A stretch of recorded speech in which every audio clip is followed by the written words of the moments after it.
दोस्तों, भगवान श्री हरि विष्णु ने नारद जी को मनुष्य के ऐसे 3 लक्षणों के बारे में बताया है। यदि किसी के अंदर यह 3 लक्षण होते हैं तो वह मनुष्य कभी जीवन में दुखी नहीं रहता है। मृत्यु के पश्चात उसे मोक्ष की प्राप्ति होती है और वह कभी नरक में नहीं जाता है। उन्हीं 3 लक्षणों के बारे में बताते हुए भगवान विष्णु नारद जी को एक कथा सुनाते हैं। भगवान विष्णु कहते हैं, हे नारद, जो भी मनुष्य ध्यान मग्न होकर इस पवित्र कथा का श्रवण करता है, उसके जन्म जन्म के पाप नष्ट हो जाते हैं। इसे एक बार सुनने से कई यज्ञों का फल मिल जाता है। भगवान विष्णु कहते हैं, हे नारद, अब मैं आपको कथा सुनाना प्रारंभ करता हूँ। एक समय की बात है, मध्य देश में एक महान भाग्यशाली तुलाधार नाम का शूद्र था, जो कभी लालच नहीं करता था। वह साग खाकर, बाजार से अन्न के दाने चुनकर तथा खेतों से धान की बालें लाकर बड़े दुख से वह जीवन निर्वाह करता था। उसके पास केवल 2 ही फटे पुराने वस्त्र थे तथा वह अपने हाथों से ही सदा पात्र का काम लेता था। उसे कभी किसी वस्तु का लाभ नहीं हुआ। उसके किसी काम में भी उसे अधिक फायदा नहीं हुआ। उसे कई बार नुकसान ही उठाना पड़ता था, लेकिन इतना होने के बावजूद भी वह पराया धन कभी नहीं लेता था। वह कभी कोई पाप कर्म नहीं करता था और पैसे के लिए भी कभी बुरे काम नहीं करता था। फिर एक दिन भगवान विष्णु ने उसकी परीक्षा लेने की सोची और फिर जब वह शूद्र नदी में स्नान करने के लिए गया तो भगवान विष्णु ने 2 नए सुंदर वस्त्र नदी के किनारे रख दिए। जब शूद्र नदी में स्नान करके बाहर आया तो उसकी नजर उन सुंदर वस्त्रों पर पड़ी। उन सुंदर वस्त्रों को देखकर भी उसके मन में लालच नहीं आया। उसने सोचा कि ये वस्त्र किसी और के होंगे और वो यहाँ पर इन्हें भूल गया होगा। ऐसा सोचकर वह चुपचाप वहां से चला गया।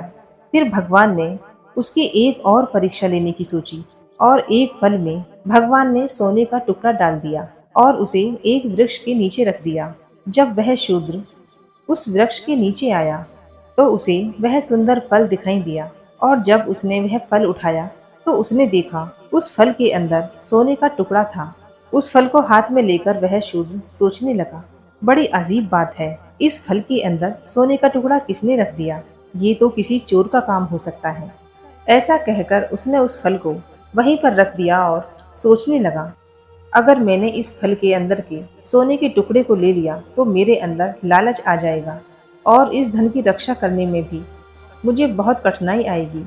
बिना कार्य किए प्राप्त हुआ धन अहंकार लाता है। मनुष्य को जितना अधिक लाभ होता है उसका लालच उतना ही अधिक बढ़ जाता है। लालच से ग्रस्त मनुष्य को सदा नरक में ही रहना पड़ता है।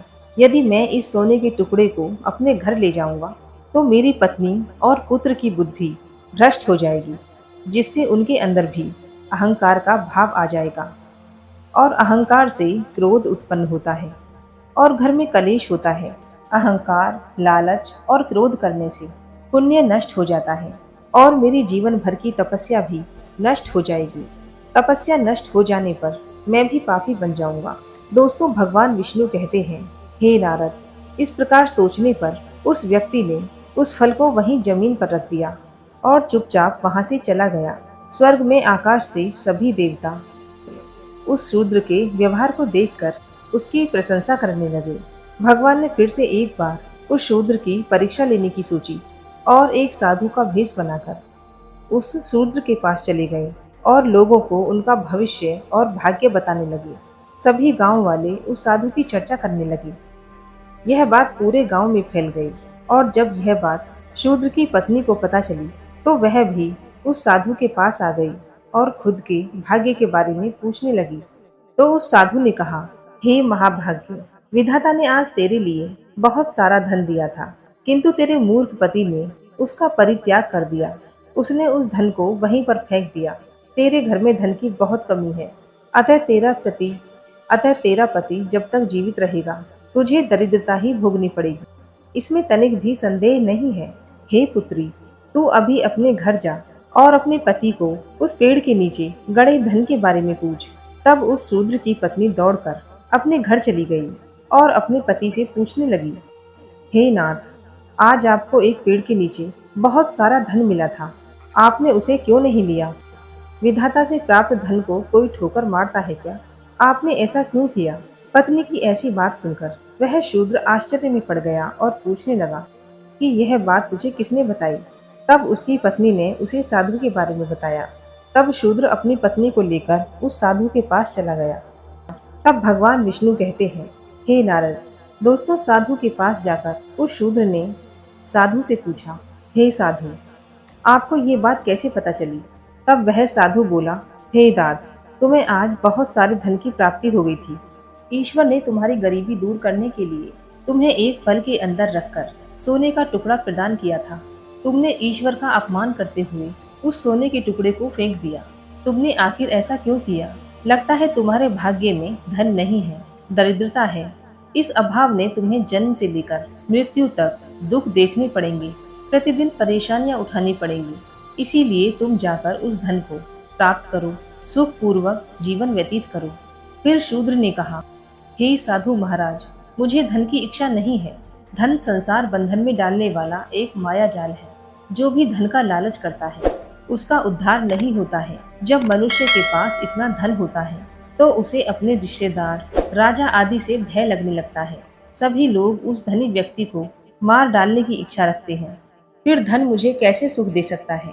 धन प्राणों के लिए घातक है और पाप का साधन है। धनवान व्यक्ति का घर क्रोध, अहंकार और काम आदि दोषों से भरा रहता है। अतः धन दुर्गति का कारण है। फिर वह साधु महाराज बोले, हे शूद्र, जिसके पास धन होता है उसी के पास मित्र होते हैं। जिसके पास धन है इंसान भी उसी का सम्मान करते हैं। उसके भाई बंधु भी उनके पास आते हैं। उत्तम कुल, रूप, भोग, सुख और यश ये सभी धनवान को भी प्राप्त होते हैं। जिसके पास धन नहीं है उसे तो उसकी पत्नी और पुत्र भी छोड़कर चले जाते हैं। जो जन्म से ही गरीब है उसे दुगने दुख भोगने पड़ते हैं।